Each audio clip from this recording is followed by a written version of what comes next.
Ya, selamat siang untuk kita semua yang hadir di sini. Terima kasih untuk Bapak Mama mereka yang telah menyiapkan waktu, meluangkan waktu untuk bisa hadir di sini. Jadi kita melanjutkan pada pertemuan sebelumnya dengan modul yang sama, pendidikan dan pengasuhan anak dengan sesi menjadi orang tua yang lebih baik. Nah, sebelum kita mulai itu, saya harus cari tahu dulu apa-apa saja yang menjadi ciri atau tips-tips menjadi orang tua yang lebih baik. Kita bisa mulai dari Pak Iwan yang bersedia hadir. Ciri-cirinya seperti apa? Silakan Pak Iwan. Selalu bersifat positif. Selalu bersifat positif. Nah, selalu bersifat positif itu.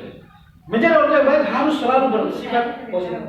Pak Iwan bisa menyampaikan. Menjadi orang tua yang lebih baik, selalu mengingatkan hal-hal yang baik. Selalu mengingat hal-hal yang baik. Selalu kita harus selalu mengingat hal-hal yang baik menjadi orang tua. Karena itu menjadi energi positif untuk anak-anak kita. Menghindari konflik.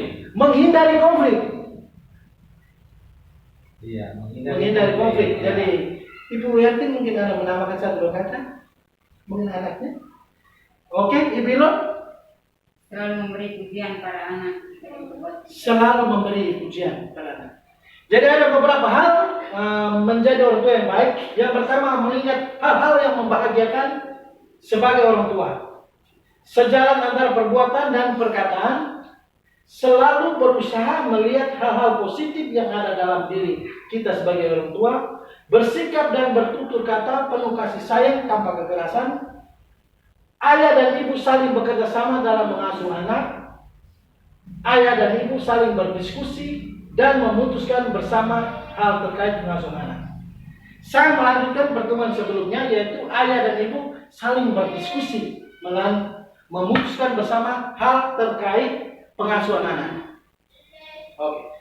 Seperti kita ketahui bersama, ketika kita saling ayah dan ibu berdiskusi, pasti otomatis dalam diskusi itu terjadi perdebatan. Namun di antara perdebatan itu, hal yang paling utama yaitu kita sebagai orang tua harus menghindari konflik di hadapan anak. Untuk lebih jelasnya, mari kita pelajari bagaimana Ibu Lili dan Pak Rusli mengatasi masalah tidak bertengkar, berdebat di depan anak. Mari kita lanjutkan dengan memutar video, atau karena keadaan kita ya kita cuma bisa membaca cerita 1D. Kita bisa dari Pak Umar atau mewakili bisa untuk saling membaca dulu. Oke, cerita 1D. Ayah dan ibu tidak berdebat di hadapan anak dan meluangkan waktu untuk berdiskusi. Ini dari pertama, Bu Lili. Menurut ibu, sebaiknya kita beli motor, Pak. Lokasi proyek Bapak kan sekarang jauh-jauh.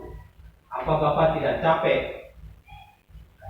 Pak Rusli, tidak apa-apa. Lagi pula menurut Bapak, lebih baik kita menabung dulu. Itu lebih penting. Karena harga motor baru mahal. Dan sebenarnya kita juga belum mampu. Bu Lili, iya, ibu tahu menabung memang penting, tapi motor juga penting, Pak. Kita perlu usahakan membeli motor. Apalagi motor kan bisa dipakai untuk keperluan lain juga, misalnya saja untuk antar anak-anak ke sekolah. Pak Rusli,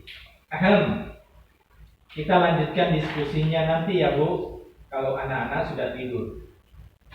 Bu Lili, soal rencana membeli motor, Ibu punya ide. Bagaimana kalau kita membeli motor bekas saja? Kan tidak terlalu mahal. Pak Rusli, bisa saja kita cari motor bekas, tapi kita lihat dulu harganya. Kalau kira-kira kita mampu mencicilnya, ya kita beli. Tapi kalau tidak, Bapak pikir lebih baik kita menabung dulu sampai tabungan kita cukup. Begitu ceritanya. Oke, terima kasih. Kita tepuk tangan untuk Bapak. Jadi dari cerita tadi, saya berharap Mama Marga bisa mendengarnya dengan baik. Kira-kira apa-apa saja yang kita bisa pelajari dari cerita tersebut? Mungkin dari Ibu Erwin?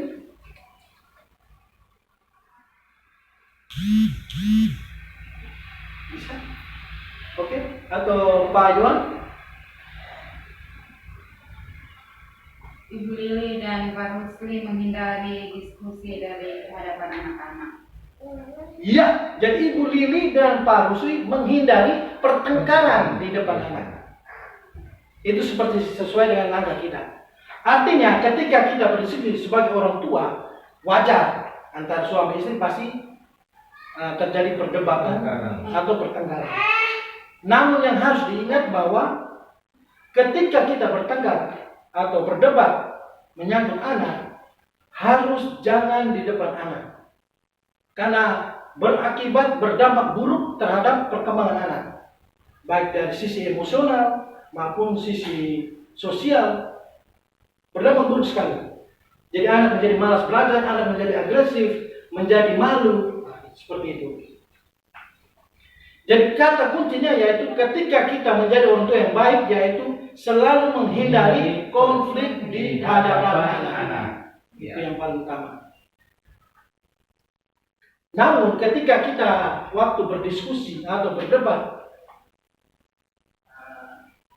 ketika kita tidak dapat menghindari, mesti salah satunya kita harus berdiskusi.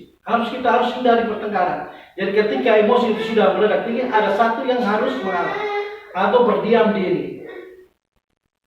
Ini untuk mencegah terjadi pertengkaran atau timbulnya amarah dalam hati. Sekarang pertanyaan berikutnya untuk Bapak Mama dan Ibu-ibu yang ada di sini. Kira-kira tips-tips apa yang Mama mereka sering lakukan atau yang pernah lakukan ketika Mama mereka sedang marah?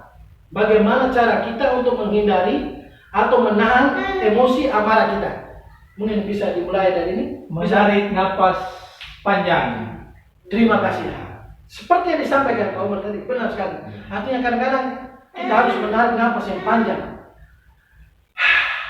Seperti itu ya, Bang Baik. Mungkin Ibu Ilon Minum air. Ibu Ilon minum air putih. Kadang-kadang kita harus banyak minum air putih. Dan ketika kita sedang marah, kita harus banyak minum air putih. Dan ketika emosi kita semakin meledak, pasti kita dengan sendirinya kita merasa dingin dalam hati ya. Mungkin ada yang lain lagi. Keluar rumah sebentar. Menghindari, ada yang keluar rumah sebentar. Benar sekali disampaikan Ibu Ilon bahwa kadang-kadang kita harus menghindari. Kita menghindar bukan berarti kalah, artinya kita menghindar perdebatan di depan.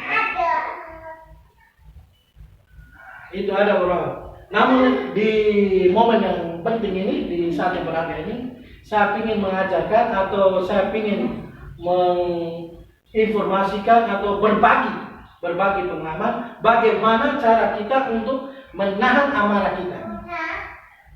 Ada tips yang pernah bagus sekali, yaitu cara menahan emosi kita yaitu dengan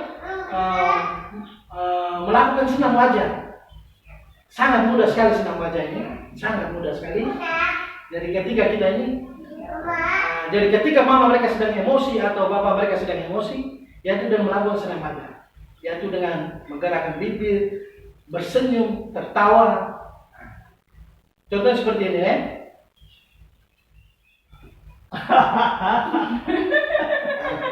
Jadi kalau mama mereka sedang emosi atau sedang marah, mama mereka lakukan di depan cermin. Untuk menghindari. Jadi ketika mama mereka lihat mama mereka muka sudah buruk di depan cermin, pasti ketawa sendiri sudah. Seperti itu ya. Jadi tips-tips untuk menjadi supaya kita menahan marah, yaitu melakukan senam wajah. Buka mulut besar-besar, tersenyum, tertawa, atau kasih moncong mulut, seperti itu ya. Jadi itu tips-tips untuk menahan marah. Dan sebaiknya dilakukan di depan cermin. Supaya begitu kita marah, kita lihat cermin, kita punya diri di cermin, otomatis kita mulai rasa ketawa atau rasa lucu sendiri. Seperti itu ya. Jadi Sekian dulu dari saya. Saya ucapkan terima kasih atas partisipasinya, atas waktunya yang berharga yang mama mereka untuk saya. Saya berharap pertemuan berikutnya lagi mama mereka sudah bisa melaksanakan apa yang menjadi agar kita menjadi orang tua yang lebih baik. Hal-hal yang kita pelajari hari ini harus bisa dilaksanakan di rumah. Ya, ketika mama mereka marah, bagaimana melakukan senang baca atau menghindari. Dan yang paling penting, ketika sudah emosi harus menghindari pertengkaran di hadapan anak. Terima kasih, sampai ketemu di lain waktu.